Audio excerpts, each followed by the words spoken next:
Désavoué par tout le monde. Quand je parle de tout le monde, je vois l'IDPS, les partis au pouvoir, je vois les députés provinciaux, les députés nationaux.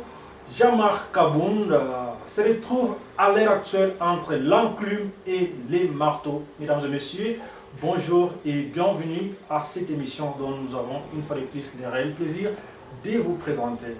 Comme toujours, nous allons à mon côté. Mais avec moi, Namboka, Oyo, Nazala, on est toujours sur ces plateaux pour parler des questions de l'actualité.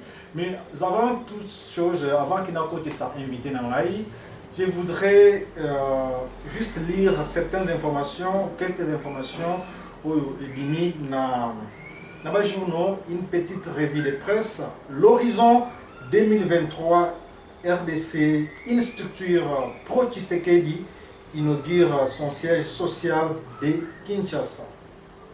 Équateur, la nouvelle société civile alerte sur le détournement des 10 bis de Transco destinés à la ville de Mbandaka.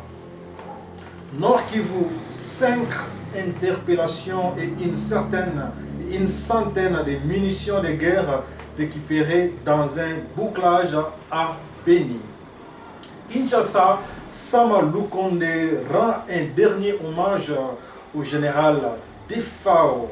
Équateur, le DG de Transco, dément les détournements de 10 bis destinés à la ville de Mbandaka.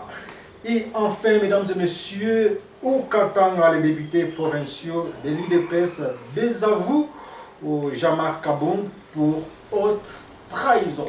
Voilà. On a d'informations et apparaître dans la presse. Je vais devoir introduire Patrick Katende, Moko, il y a un communicateur, il y a IDPS. C'est lui qui défend vraiment la chronique. À l'heure actuelle, il y a partout. Patrick Katende, il y a partout. Où il chargé de mobilisation, il y a IDPS dans l'Afrique du Sud. Patrick Katende, bonjour. Bonjour. Patrick Katende, bon parti. En tout cas, parti les autres qui moi, malgré mon bilan mais parti les autres qui bien. Les autres qui sont des malades, ils sont convalescents.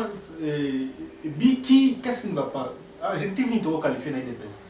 Bon, les tirs dans minute, c'est que nous pouvons comprendre que nous avons un combat et puis on a un kilio, jalou bazalaka, un kilio, l'idée mi babumsarabamu. Nous avons un Sony, on a l'idée, on a un Mususume, et ça qui va là, c'est Jean-Marc Kabound babera pamba. Normalement, si on a quatre IDPS, que nous avons attaqué l'idée, on a sauté. Qui combat l'IDPS? Vous avez un combat. Combat contre qui, avec qui? Mon cher, comment tu peux imaginer que Moutalobi, que non, n'a pas démissionné? La commune a démissionné, bien lobby a démissionné. À combien on a Facebook, bien à Twitter. Après, le lobby, non, on a démissionné dans la tête. Allez, nous, on va démissionner. Oh! Et comme il dit, c'est la raison valable. Si vous avez besoin de démissionner, c'est la raison valable. Qui a démissionné, c'est la raison valable. Et ça a été que non, vous avez démissionné, raison valable, vous avez zaké, oh, t'es à décevoir, biso. Tu peux donner un exemple. Tout ce moment, j'ai coco. Et là, ça n'est pas, c'est ça, pas mon terrain, et jamais à la voiture. Terrain. Comme la bois. Parce que là, il y a une fois, on a Kingdom. Donc, après, il y a un Zamba. Je suis comme il y a un Zamba, et puis, on continue à continuer à Zamba. Et donc, il y a un Zamba, il y a un Moloko. Il y a la paix. Ça fait longtemps. Voilà. Tout cet âge qui va pouvoir. Le Congo, c'est pour tout le monde. À cause de ça, il y a un otage. Vous savez, jamais comme on a le droit qu'il y ait un bois à Tchébeli Baya. Ils ont bêté, pas autant de stade, il y a un bois, alors ça, ça, il y a un bois, donc, Boti Kabiloko, on les a bien tirés. Très bien, Boti Kabiloko, on les a bien. Alors, nous allons devoir commencer. Patrick a télé, toujours ça, télé, plus qu'à un point où il y a Jean-Marc Kabound. Lélo, actualité comme saturé Jean-Marc Kabound. Obalukaboy, Jean-Marc Kabound, bataille des PES, députés provinciaux, nationaux, désavoués par tout le monde. Qu'est-ce qui ne va pas dans Jean-Marc Kabound? Péché Ning Oye à commettre les autres, comment relâché par tout le monde, désavoué par tout le monde. Relâché par tout le monde, désavoué par tout le monde. C'est juste un groupe de gens.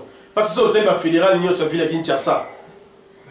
La fédérale, tous les fédéraux, il y a Kinshasa, il y a Congo de Mobimba. La fédéraux, il y a Congo de Mobimba, c'est Jean-Marc Kabound. Voilà, on va toujours un tour chez Gobi. Il va bien la partie. suite impolitesse. Mutoka Jiko Béanéga Maka de Ajama Kabunda, Maka Augustin Kabouya.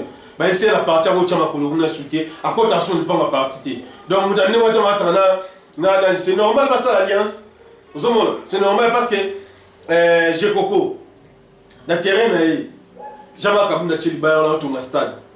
Yes, c'est là. Jama Kabunda est le président AIDPS. De temps, on a gagné la moto.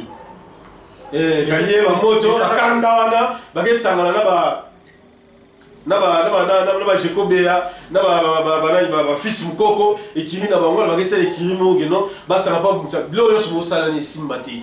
Congo est un Ngabwati. Jama Kabunda, président AI, il y a Congo Mobima IDPS. Et celui qui a été sous-président AI, il y a diaspora Mobimba. Si on marche, c'est les Simba. Ça marche dans Moujimaï. Ça marche dans Bandungu. Ça marche dans Équateur. Ça marche dans Kivu. Ça marche dans Katanga. Ça marche dans Bakongo. Ça marche dans ma province Nyonso.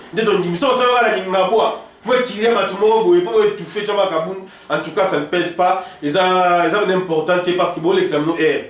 Mais quelque part, ils appellent langage parce que pourquoi les locaux ont lancé des missions dans Twitter, il fallait attendre ils allaient officiellement dans l'instance étatique. Alors, le communiqué va voir s'est levé belé, affronter ça ni. Barankini a cessé du mina. Exactement, si vous sera il y aura ça c'est pas non de. Bon, c'est pas non de choses mon codi. Fati pas nenga sana ba na été na yebi. Ba ça assemblant. Fati ba tchela ina c'est pour la mona tseki. Ça ça bango nyonso oyo muno ata so moni mutaso lobo ngana fasciste naza tisekediste la flatterie pa fati za la structure ezali IDPS tisekedi atika IDPS donc jamais oyo ngana IDPS na za te na tiseke okosa ezalo wane mo batalamuka nde balobaka ngaza na mta parti politique moko te naza congolais naza na kuta wa mta ya lamuka ofinga tseke tonga midi pokwa nemo bi batu o ndikote yo batika biso botika jama kabundi renyo se samaki mola bute et ça va sur ma solo et sili mais ce qui de monnaie le peuple mais si vous communauté député provinciaux député Kazali tout le monde bango parce que la déclaration députés provinciaux nationaux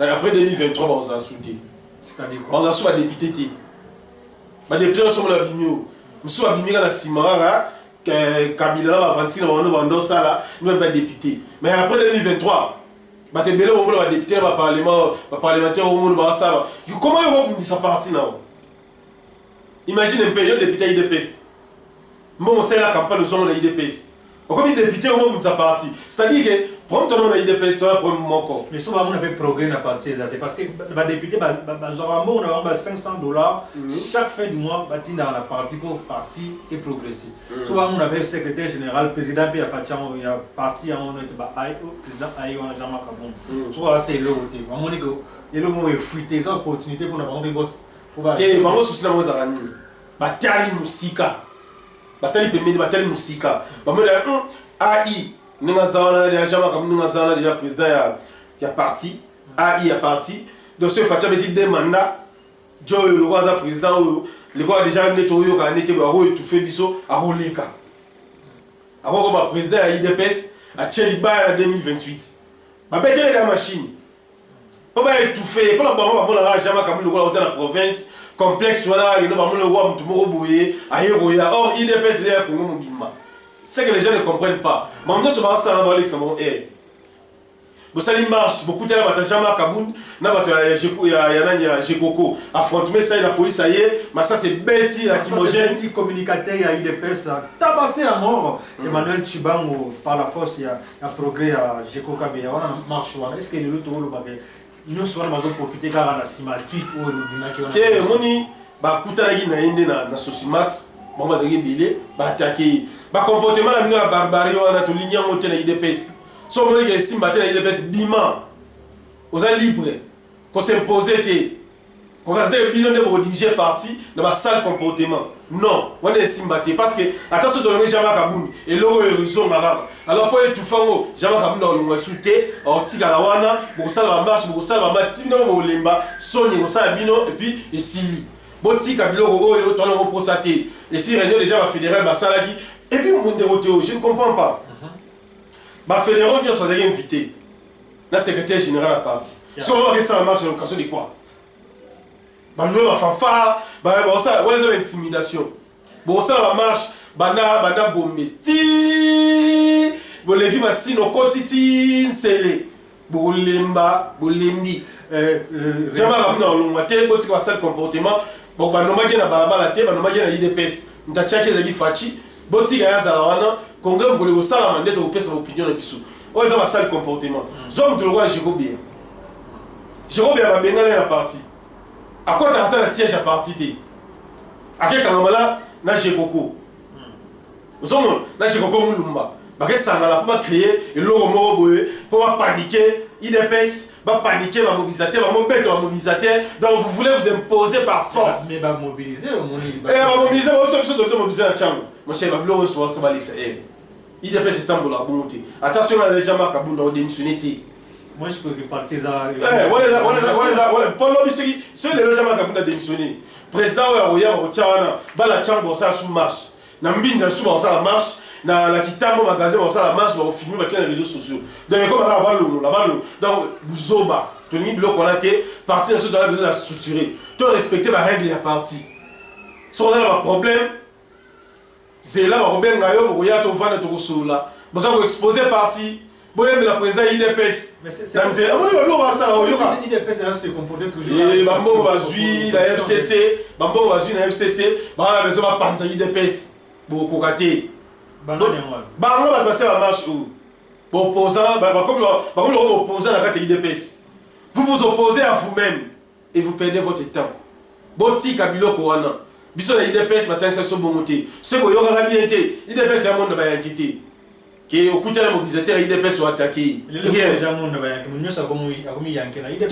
kasi balekisa ye na bango ça c'est bizarre soka mutu okola Jekobeya mutu okola Jekoko na basali comportement ya boye akokoma cadre ya IDPS ndeni soki ojuge Jekoko totie wana bato bana ipene ya IDPS bana bare neti nga bena mwana ipene mwana mbinza ngaliema mobimba ne grandi na mbinza tokobiso mpe tokosala marche na bare totelemi wana bana mbinza na fédéral na biso totelela Jekoko alongwa eza basali comportement toboyi biloko wana soki nde osatendre ke Jekoko Jean-Marc Kabunda kolongwa na nsima badésordre na bino bosala oyo en tout cas bosala fausse affaire botika eloko wana etat mosusu akosede parce que pression ezoli voilà pression te balobi les chiens aboient la caravane passe ils perdent leur temps botika biloko wana toluka nde tomaintenir parti bozala la soumission na balider ya parti omoni baoyo eza bana bayokaka te moni mbwana osoka asui yo commissaire mbo ya zamba Jekobe aza mbo ya zamba Jekoko mpe akomi mbo ya zamba c'est-à-dire quoi ndenge aza na parti aza na plaire te mais mbwana omo osoka asui yo akomi mbo ya zamba mpo baoswa parti baoso balider ya parti baza bambo ya zamba très bien yamana moni facha lobaki tola problème moko tola besoin d'un mobilisateur un mobilisateur c'est quelqu'un qui unit tout le monde tola besoin na bino mais bino bokomi lokwa bambo ya zamba parce que bozomanke balider ya parti soki facha azalaki mwana ya Etienne Tshisekedi te bongo kosali mpe boye toyebi parce que intérêt moko boye nano côté na ye nano te eza kutu mpona mambo intérêt te oyaki oyo banochanger langage eya ndeko te yo eza mpona mambo eza makabuni su te eza mpona mambo intérêt te tosala eza filmé eza enregistré ndeko te yo omoni soko olingi eloko tu dois les soutenir à 100%. naosala yango teke naokotela Jean-Marc Kabund mpo Jean-Marc Kabund ndenge azala na apesaka ata $1 na ye te abengaka nga kutu te nana numéro ya telefone na ye mpe te nape na mposa koflate ye te mais pour l'amour du parti on n'a pas besoin de tout ça vous comprenez aux adversaires de la carte à parti baza na besoin badestabiliser IDPS comme à deux groupes IDPS eparate bino nde bosala marche ti bosi sango nde bopesa ye bougie na nde bougie kopele ti bougie esilaka te esili lelo baconvoke ye oyo baconvoke ye te la commission nationale ya discipline ya parti et puis réunion esalemi na bafédéraux ndenge olobi secrétaire général akoti réunion mais kobima na ye c'est vrai que c'est encore tôt pour déclarer à la presse alobi eloko te nalobi les rapports sera fait à la hiérarchie. Hiérarchie n'a pas Jean-Marc Aboun, hiérarchie n'a pas Fachi. Alors, qu'est-ce qu'on peut s'attendre là? Et puis, tout le monde les lots Fachi na Jean-Marc Aboun. Au deuxième fois, on va coûter va planifier. Jean-Marc Aboun a besoin de déstabiliser Fachi. Pour la mission de Fachi a une salle. En 2022, le gouvernement a besoin de s'imbattre sous crise. Botika, to boy crise. Pardon, Botika, to boy crise. Bataille des pèses. Non, ça va être des pèses. Non, on opposition. Parce que vous avez des zones de s'aimer la partie. Vous perdez votre temps. Nous, on n'a pas besoin de ça. Nous avons besoin de l'unité. Nous avons besoin aussi de soumission. Quelque part, on est parti, il est déjà structuré. Parce que il est déjà structuré. On va faire poli, on va faire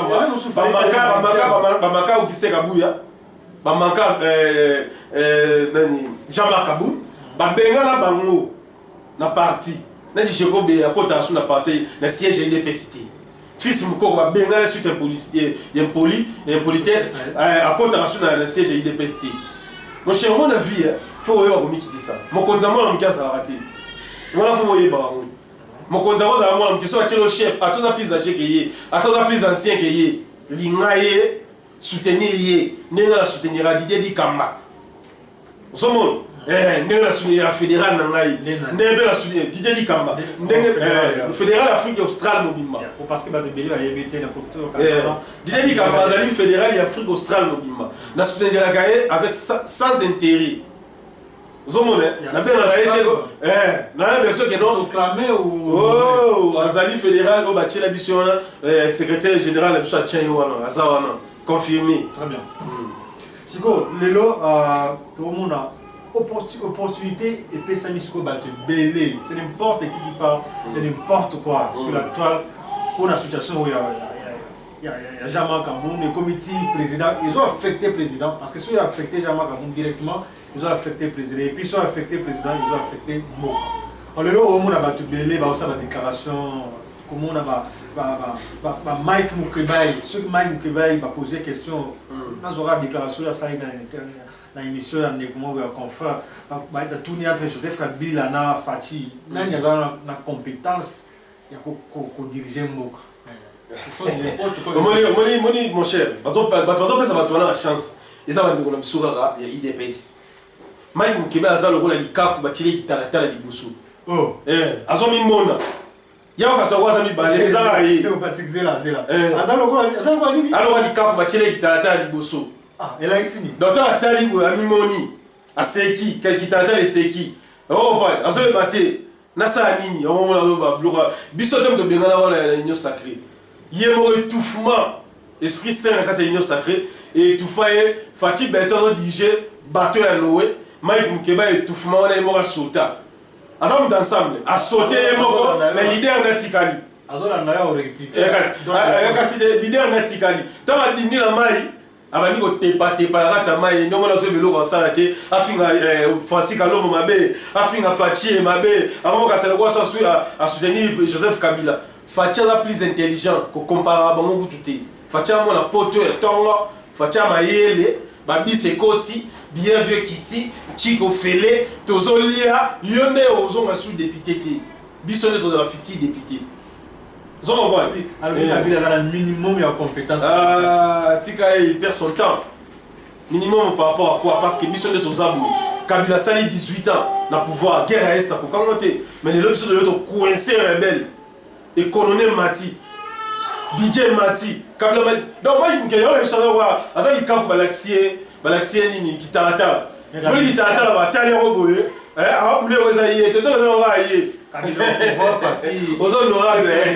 Kitarata là on est honorable ça là yo. Ne vous pas dire Kabila au pouvoir parti PPR des arrêts quand même structuré, organisé, tout le monde va vivre à Boété. Ce qui nous concerne c'est le Congo, c'est pas les partis politiques. Mais ils ont affecté le Congo. Non, ça n'affecte pas le Congo. Ils sont de l'Olia Missouni. Babi ça veut dire à moi les Awana. Il y a un moment où il y a une kangi ba marche. Mamla mio so ça marche fayu na kunyo lisusu. Donc on va marche na Congo, to boy marche pour bo bébé ça va bisa étudiant. To bébé bisa étudiant ça ino, bo ça li marche ngo ba descendre na bino, bo boni bisa zo leka, bo ba mia ma banga, bien ba la mouchette, donc bo ça vigilant étudiant, so boni ba jamba marche ko panza bango benga na bango. dans la maison la marche acceptée par la police bah escorter bino la marche na bino aux autres on a débat ba bis ko ba bébé ba bis en ngizaka ça comme ça ah tika ba mo ba omesana ibandara bongo ba banda quelque part vous avez mieux vaut la fin d'une chose que le commencement. Le commencement a été toujours difficile. La souka to batende Congo mobimba. To ba na Kinshasa, après Kinshasa est comme à bas Congo. Vous avez après bas Congo comme Équateur bandu kana ngati ke Congo mobimba. Wati manda aussi. Biso ozana béton to kani pouvoir. Voilà bazana besoin de pouvoir ceux qui ma biso ba pèse opposition chance. Le ko la Kabila Loba a déjà qui a reçu en 2023. Ba to utiliser ça ba ou. Banane. Bah oui, ça va marcher quand il a besoin d'IDPS Panzana. Jamais quand sera loin, les partis seront déstabilisés. Bah toi, j'ai comme des avant qu'ils nous pandit. Bah comment on attaquer biso. Bah écoute, la partie qui a été dans la grimace, on va menacer. Quand on a jamais capable de tikaye. Bah on va zana moi qui va détruire. Tombo ibilo quoi. On a biso les IDPS. Les lots sont IDPS et ça les benabo. Kabouani. Et comment on a été? D'autres baba. Tu s'attendre dans quoi? Tu s'attendre dans nini vraiment? Mon cher de côté on a dit ça. IDPS est au Kabonate. Jamais capable pas au Lombate. Mais ça déjà divisé. Bah moi mettre dans la machine. C'est quelqu'un comme officiel. Blo va ça là useless même en anglais. It's useless. You are vous perdre de temps la bino botika ba mwana. IDPS est panzanati. Vous êtes de qui débrouiller tout ça ini c'est 2023 facture bête sous ta to gagner pour la besoin de ça. Mon ba blo va distribution de côté. Normalement nous éviter na studio na yora. Souvent na za ina ibisa batulu moko. Eloko nini? Ba yé bango ki no biso ndenge to chez moko oyo. On a besoin de mettre en ZT, c'est-à-dire 100%. Donc 100% IDPS, député IDPS, membre IDPS, on va après, bon, ça toujours la cime validée. Est-ce que vous comprenez lui, Rabilo Gozolo? Ah, voilà, on va mettre en ZT 100%, c'est-à-dire que le Parlement du député et ça va bon, parce que les députés, on va tout. Bon, ça va député moins intégré, ça va député au tout le monde. Donc, ça va vous vous opposez entre vous. C'est ça ce qu'ils font. Les gens vont sur moi. Donc, vous vous opposez entre vous. Bien, on va tailler des pèses, bon, ça marche à Gingaba pour opposer vos idées. Donc, vous avez des ordres, des mille ailleurs, à bête, pas les réels pour être panzan. Vous voyez que vous pouvez même causer des morts. On a des GP, ils ont déjà. Ils ont fait. Ils ont fait. Facteur où ils ont ça là que vous aurez pas député. Parce que vous voyez, si on a postulé des personnes, on a membre des personnes. Vous maintenant on a postulé un parti parce que on a postulé des personnes dans le pays de voir dans le pays. Donc déjà vous avez une image qui des personnes à partir. Bah tu me souviens, le problème des années net, le problème à Jiko et à Jikoko. Jikoko est qui n'a bois. Il y a une ligne pour changer les bails pour notre. Il y a une ligne à la rapport évidemment en 2023. C'est une déjà marquée pour notre les bails pour notre dernière phase. C'est opposé à Jikoko, ils ont jamais marqué. Tout le monde côté Peter Kazak, député provincial. Bah toi on a appelé ça nous détail le col a jamais kabuna mema alingagi le col député provincial il y a un directeur du cabinet et président de la République le col est simbité batiere mutu mususu ndeko na biso abandu na ni professeur baboseni komone kiminga mamuke olongeli le col batiere ya moleka que non jamais kabuna ndasi c'est ka kasi en wana ikoti ekomi komba ils ont un thème. Il y a des gens qui ont des bazars. Mon cher, tous en ont sérieux. On a lobby que non, on a démissionné dans WhatsApp. Bilo comme son sujet. Tu as démissionné, il faut démissionner au Kenya. Non, Bilo n'est pas poli. C'est de la bouche que le cœur. Non. Lui n'a pas parlé de sa bouche. Il a exprimé. Peut-être Pérozaki. Bah, salon pirate. Pour moi, dans les WhatsApp, on va travailler. Nous tous nous avons WhatsApp, nous travailler, on va publier. Parti Katé n'a démissionné, la IDPS. Nous avons nous coûté.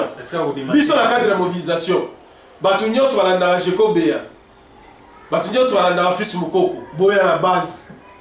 Bossa Blo Bossa, IDPS est sur un démon Bokanisati. Dans l'année 2022, mon qui laissait changer, soutien à ma changer, tout développer. Bon, quand ça a été que nous sommes marche à Yingabwa, nous avons le président parti. Le président est Congo Mobimba, international. Donc, bisous que la fuite d'ici, là, tout ça la marche pour le jamais Kaboun. Qui chasse les Yingabwa, jamais Kaboun, on va te suivre à Yingabwa, ça marche. Jamais. Azali président AI IDPS ya Congo Mobimba international. Le rôle de l'Olympique Bologna, ça la marche. Merci beaucoup les réseaux sociaux, tu as beau être, ça marche dans le mouvement.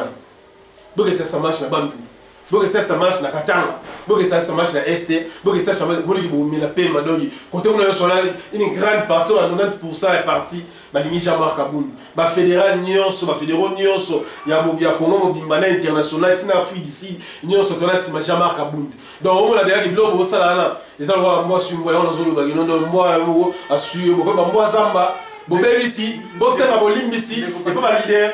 Néo Patrick, on va l'oublier que désavoué pour haute trahison. Trahison, on a dit. Tu n'as pas trahison, on a dit. Je ne sais pas si je impolitesse, bon, c'est déjà une trahison. Parce que tant que vous avez déjà dit, on a un IDPST, on a un fasciste. Oh, fasciste, c'est un IDPS. Fasciste, c'est un IDPS. Sans un Tshisekedi, c'est un IDPS. Sans un Tshisekedi, la vision de Tshisekedi est placée à l'IDPS. Il y a un moment où Tshisekedi a bunda pour ne pas bêter Tshisekedi pour l'IDPS. Ma bête est cachée un père dans mon Congo pour l'IDPS. Ma Tshisekedi va Kima Congo, ma non va na poto pour l'IDPS. Voilà. Donc je suis aux non, moi je suis Tshisekediste, je suis pas de l'IDPS, donc tu perds ton temps. Humiliez-vous, bomi kitisa, boz à la emble, nzamba osuna bino bogomata, mais bomi kitisa, boz singa bolims. Ce que vous faites là, ça va rien produire. Boz sur la désordre, parce que l'IDPS est pantanate. Tout ça ini, boz soutenir parti, tout ça c'est ma parti, sans soutenir parti niveau bali niveau dio. Soutenir ma leader mon cher. Ce n'est pas un combattant qui est sécuriste, fasciste. Qu'est-ce que ça veut dire? Tout ce bazar vous fatiguez pas comment pouvoir, comment la pouvoir, comment la rayon de soutien. Au moment où le président Bizi, qui perd mon bébé, il faut collaborer dans le mouton président Tiki. Ce mouton on a Tiki, on a après Fati, nous avons fasciste, on a Fati, on a mouton, Jean-Marc Aboun. Nous avons dit c'est bon, nous avons Fati. Bon, tu as offenté. Nous avons Fati. Si on a Fati, on va soutenir bateau Fati à Tiki. Est-ce que celui Baton Fati va vous ça Jean-Marc Aboun n'est pas conseiller? Ah, Baton Fati non, voilà tu vois, nous Jean-Marc Aboun dit. Voilà ça membre d'administration, tous on a parti parce que ma conseiller mini va ça va IDPST. Mais mon histoire tant que leader, ma conseiller ni on se va IDPST. Là c'est normal. Fati ça va mine na yo ayebi ki va ma yelo avant na bango, ba très intelligent ayebi bango, n'engo pe yo na ngai c'est normal. À cause de ma conseiller IDPS, on se va conseiller privé. Là c'est normal. Mais je ne défends pas Jean-Marc Aboun, c'est une déni. Mais la réalité, c'est de telle logique à ma cam. Jean-Marc Aboun a trahi une lourde montée. Bon, ça va argument, bon, convaincre Batou. Bon, tu as le populisme, tout le monde a besoin de soutien. Les appels hommes d'État avant de prendre une petite décision. Il y a le bagage qui n'a répondre de Bino. A-t-il jamais le lourd qui a dit bien, mon Jean-Marc Aboun a dit qu'il a démissionné. Mais alors, c'est quoi que non? Alors, déjà, directeur du cabinet a combien la candidature? Négocier trahison ils ont eu le fait que à comment qui n'a ils a été ah na démentir et là on va se dire ils a clair chez tous on a tout que une quantité et là on va se dire ça qui va mon non jamais comme on a mon délai ba beta machine que non après Fati jamais comme on comme président de la République ba révélation parce qu'on a gagné le roi Outa Musika ça on parle bango le roi la bazala quinoa ça on parle faut jamais comme on oh Congo, les gens qui chassent. Il va vous saluer que grâce à Nzambe à travers. Il y a Titi et moi à l'héros national. Il y a l'héros national, il y a Titi et moi. Est-ce qu'il y a Jacob et l'héros national? Est-ce qu'il y a Jacob et l'héros national? Tiens, Jacob a ça à Fantina Kabila. Yo yeli, ba kangaka yo, a eu 5 membres de la compagnie Morobu. Il y a la Francis Galombo. Vous pensez que moi, un député crédible peut faire ça? Alors il y a la compagnie, la compagnie qui est a Kangaba Bleu, on va passer Bambou. IDPS bleu quand on a besoin de boutiques à bisso ou ils ont Fati béton ils ont Fati ils ont dérangé Fati ils ont fait ça Fati va stress Fati pas au cabine pété ceux qui n'ont pas leader Fati a tchété à au que la binoté ils ont la bongo Jésus-Christ a tiré l'apôtre ils ont monné je suis revenu au fin de l'apôtre à Jésus-Christ au cas où Jésus-Christ a au que là non nous avons bâti dans Jésus ils ont monné sont revenu Jésus-Christ ils ont chrétien, ils ont boyé Jésus, ils ont fin à Jésus. Ils ont Nzambe, ils ont boyé Jésus. Ah, au bien visité. Ils ont na Islam. Ils ont boyé prophète, ils ont boyé hala. Au bien visité. Ils ont boyé hala, ils ont boyé hala. Moi, je vous en c'est pour la IDPS. Non, voilà la zone qui va faire voir que non, monsieur IDPS, on a besoin des autres, il y en a salati. IDPS est tambour à bon côté. Vous ne pouvez pas nous imposer ce que vous voulez. Vous devez respecter les leaders des partis. Pour les Jeux de l'accélérer leur comportement, et ça m'a besoin de soutenir un gars là-bas, ndeko Théo IDPS va nous ara ba toujours j'ai koko to wana président AI ya parti biso be bana mbinza bana ngalema bana lukunga ponga la parti katende fiti candidat ya lukunga to va nous sala marche surtout tel na sous j'ai koko. Ça va nous aider à quoi? D'accord, mesdames et messieurs, nous sommes en train d'évoluer petit à petit vers la fin de cette émission. Mais la Kisabino et les Mamoko, juste là, et puis on va rentrer encore sur ces plateaux pour continuer avec notre discussion, notre partage avec Patrick Katende Oazali, chargé en mobilisation et en IDPS en Afrique du Sud. Tout là, juste après. Avec quantité.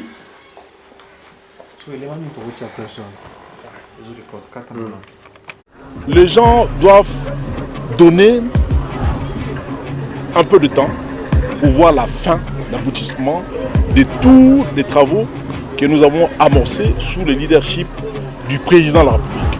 Alors, le plus grand défi en termes de routes ici dans la ville de Kinshasa, c'est bien entendu l'avenue Elengesa. Depuis l'époque coloniale, une route transcommunale n'avait jamais été réalisée. Donc il a fallu attendre encore au moins une soixantaine d'années pour que les Congolais puissent palper du doigt la réalisation d'une route transcommunale qui traverse 7 communes différentes. Et ça, c'est une première dans notre ville. Ça n'a jamais existé. Et tout ça, c'est sous le leadership du président. D'ailleurs, cette avenue va porter son nom parce que c'est le plus grand défi en termes de route. Et cette route permet de désengorger un peu le trafic entre l'ouest et l'est de la ville de Kinshasa. Il y a également l'avenue Kikwit, une route également transcommunale qui traverse environ 5 communes différentes. Il y en a beaucoup de routes transcommunales que nous avons initiées, un peu comme à l'époque coloniale. Les Belges ont initié l'avenue Prince Baudouin, devenue aujourd'hui l'avenue Kassavoubou. Ils ont initié l'avenue Joséphine Charlotte, devenue aujourd'hui l'avenue de Libération. Ils ont initié l'avenue de Wilieri. Ils ont initié l'avenue Bypass. Ils ont initié l'avenue Lumumba. Tout ça, ce sont des avenues transcommunales que nous avons héritées de la colonisation. Mais nous-mêmes, en tant que pays indépendant, c'est la première fois que nous sommes en train de construire des routes qui n'ont pas existé ni à l'époque coloniale, ni avant l'arrivée du président de la République. Alors, ce sont des prouesses énormes pour lesquelles, quand des fois je circule la nuit, je vois comment est-ce que les gens peuvent aujourd'hui quitter la partie basse de la ville pour atteindre Selemba ou Makala en passant par Elengesa. Pour moi, c'est tout simplement loufoque. Alors, ce sont des travaux de grande envergure qui nécessitent un peu de temps pour les terminer. Merci.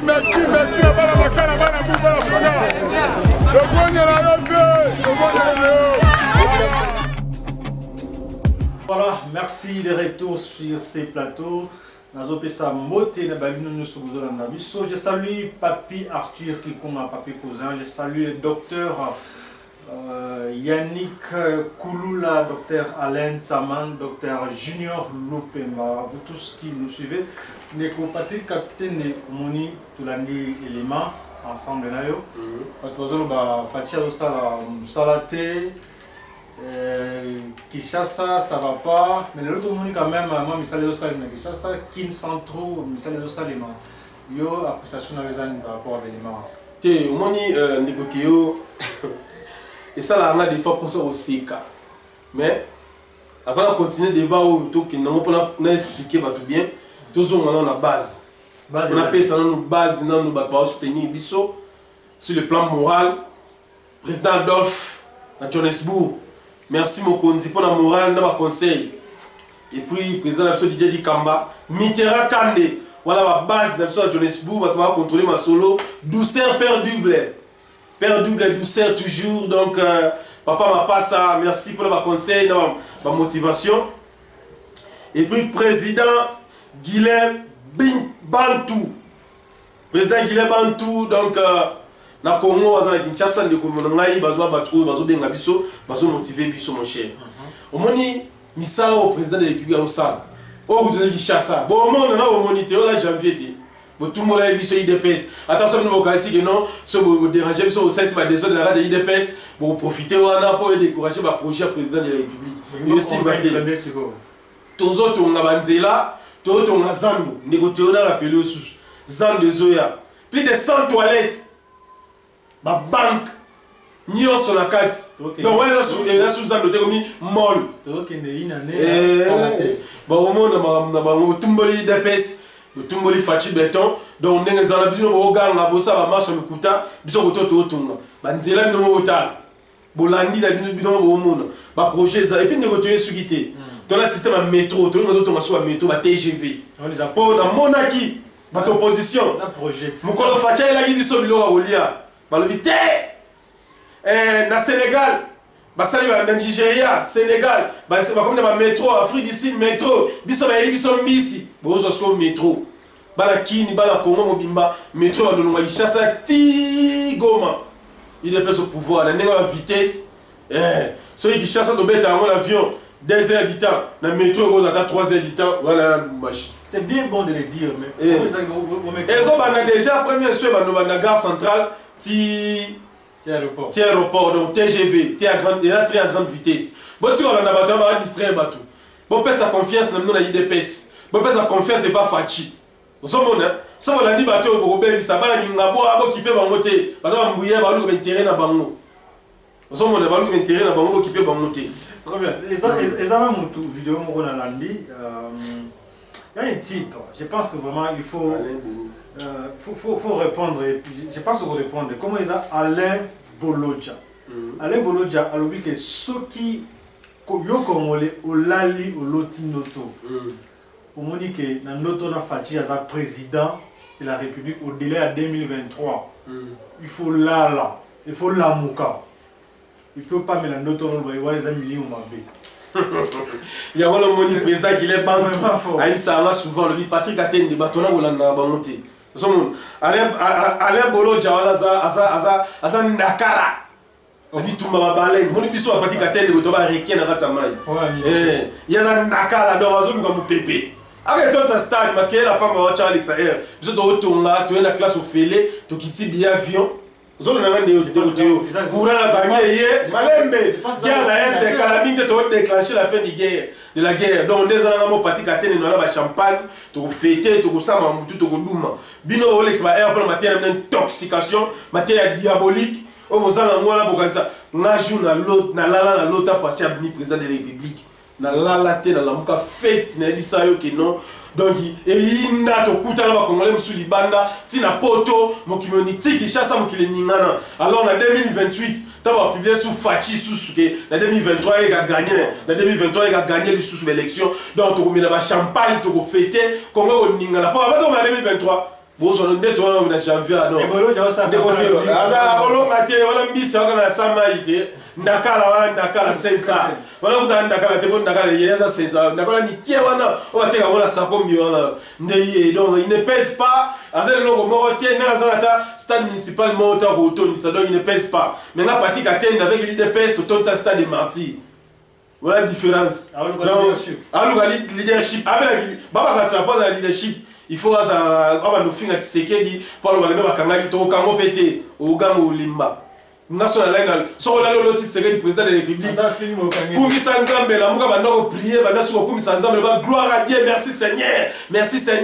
otine biso mona la ka fachi béton pour en inutilité na yozana fachi biso chiko fene mo chebe ta mdala bala 5 ufuta ne va les belé les lois au futa insulter. Et bien, les consolats, les lots m'ont émis 10 millions de dollars et des francs congolais. On a aucune information. Le ministère de l'enseignement a payé prime à l'enseignant dans le système de gratuité. Donc, ça fait. Donc, le match est bien. Tika bango baganga ba finga. Ngaso la lali na loti Fachi, président de la République. Donc, ils ont vraiment topo na ngakuna ngakuna la mugati. Nenge John Nego na mambo ya bisala pati katende mukona somba jet. Mukona somba jet. Na somba ba Lamborghini na somba ba car même mukona somba jet oh pa na campo etazo bisangai mukona somba jet na kota na kata jet bunabe ah seigneur au Sénégal d'auto, dans la Mkate. Nous avons longtemps fait président de la République. Donc, nous avons au Sénégal d'auto, dans la Mkate. Nous avons la fait le président. On va pas dire c'est ça. Le niveau là, on va niveau. Si on a Dakar là, 500, alors l'espace. Il va te payer la vie, ça la télé. Toi, tu vas dire, Zan de c'est quoi mystique. Nous allons gérer ces pays-ci autrement. Bon, tu as vu ça, il est comme Nine. Après, c'est chose. Bon, pas ça, Fatih, ça, toi, ça la télé. Et à la biso. Ce qu'on a dit, c'est pas faute à qui. Vous t'avez dit, vous avez dit, vous avez dit, ceux qui ne connaissent pas Bolo Djao, tu ne pèses pas. Tu passes toujours à la télé pour insulter le président de la République. Si on a dit Kabila, nous sommes qui n'ont pas il le faut célébrer une liberté d'opinion, une liberté de presse. Tu peux se faire chance à l'Oba, mais Patrick a été dans un peu répondre de Bino. So aussi mi Fati, on a répondu. Voilà, faut voir bon Bino Nyos. So aussi mi Jamaka Bundi, surtout l'idée est la secrétaire général Labisso. Aussi mi l'idée Likamba, au Bélissi. Aussi mi l'idée donné Moutiche, Moutita. Donc voilà un peu sous donc il y a biso aussi mbaté parce que aux la base biso nibu mon cher négoté où là c'est sur la base organisation ça vous comprenez tout ça m'a na le yengete tout ça m'a le populisme était moni bateau nous sur bablo ba salon nous sur bana besoin prendre parti pour décourager Fati bon pour ça nous allons ndingo là biso na besoin bloquer anté comment mo bima diaspora boza na sima jama kabundi Fati na cheye et tiens c'est na cheye ya benga héros il sait pourquoi ba jaloux voilà ba jaloux avec la machine, tu parles de Bondeni. Tu dois se trouver. On va calmer. C'est quoi ce qui parle? Pour nous, ça me donne démissionner. Donnez les raisons valables. S'il n'y a pas des arguments, mon cher, tais-toi. Ceux qui partent, ils ont pris sa population opportunité qui va prendre. Il a fait ses panzanités. Pour mes amis, on ne va pas comprendre mon bien. Vous comprenez? Jeko Béa, na Jekoko. Jekoko, vous allez député, vous allez l'autre na Kin. Kingabo ya salité, Kingabo ya foule, avenir Kulumba les amakadam te. Donc tu peux nous expliquer où est-ce que c'est le remonté. Pour qu'on a dit Kingabo, on a la mbinza, mettez moi avant na bon marché, na mouchetu, na adi yanko, na yima mamonio surtout na koma na Kingabo na massa na ba mille. Na Kingabo na noma ke Kingabo, na bala na Kulumba, Kulumba na tisigoti na suka na base kuna eloko ezate chama kabunda ya abeta mo stade bani. Bon, ote akoti na terrain na mkoya koti. Les amis sont des lapins, des lapins, des poucous, des miséricordés, des na minoboté, boté les lions. Dans mon émission attaqué par des individus trop, une attaque personnelle. En tout cas, je regrette beaucoup parce que maman a besoin de prendre parti. Bani moi pesa FCC chance. Ba bloko maman ba ça ba marche, fa gine FCC ça là pour na biso. Vous comprenez? Mais bon, on va ça pour la biso. Donc on ça la marche pour la biso mon donc bazo bédissa. Déjà signe une politesse, même Fati n'est pas d'accord avec vous. Même la fédérale, il y a comment même pas d'accord on a binoté. Il y a au moins l'état fédéral bon côté à lobby par rapport à bloko tout bossal. Vous ne pesez plus, vous avez super pas député ceux qui attaquent biso to côté, biso to va député intégré. Devant l'Ibanda, devant la Congo, tout le monde maîtriser ma soto que l'idée mon cher commis qui dit ça et précédent la gloire. Moni bango net Jacob ya fala ni kiti ça. Vous comprenez? Net oh allez bolo ja ozo profiter quand la sima ba faiblesse. Senga donc neke a profiter place ba aigle ba ça na bango. Donc neke o matata de 1 mètre du coloté. Ata 10 mètres au matata du coloté. Mais aigle la zalo chatim. Vous comprenez bango? Voilà, l'émission que ça Koufa qui déjà et la pessi l'émission prend fin. Merci beaucoup.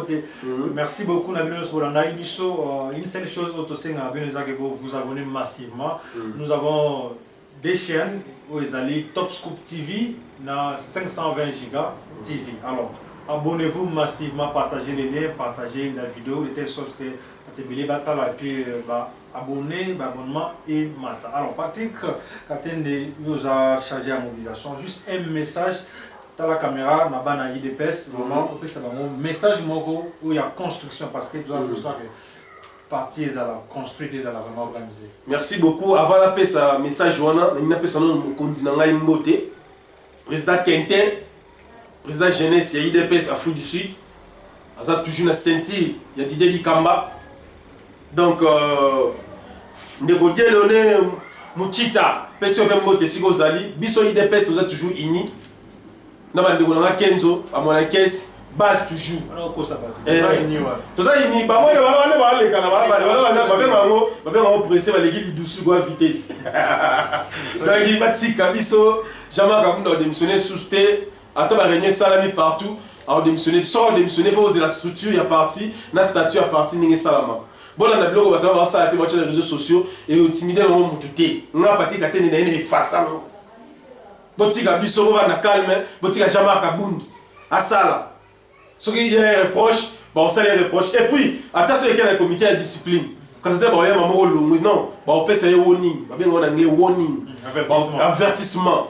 Que non, tu as la bouille, ça, la bouille, ça, la bouille, ça, la bouille, ça, la bouille. Mais quand c'était que non, on s'est marché Lingnabois, biso va la peine tout s'épelle. On s'est marché Lingnabois, la mine va s'épelle. Non, on s'est fait une sorte qui chasse Lingnabois. Vous comprenez? Chasse Lingnabois. Très bien, mesdames et messieurs, merci. Nous sommes arrivés complètement à la fin de cette émission. Merci à vous tous qui nous avez suivis. Et l'émission prend fin maintenant. Et rendez-vous est pris prochainement. Merci beaucoup.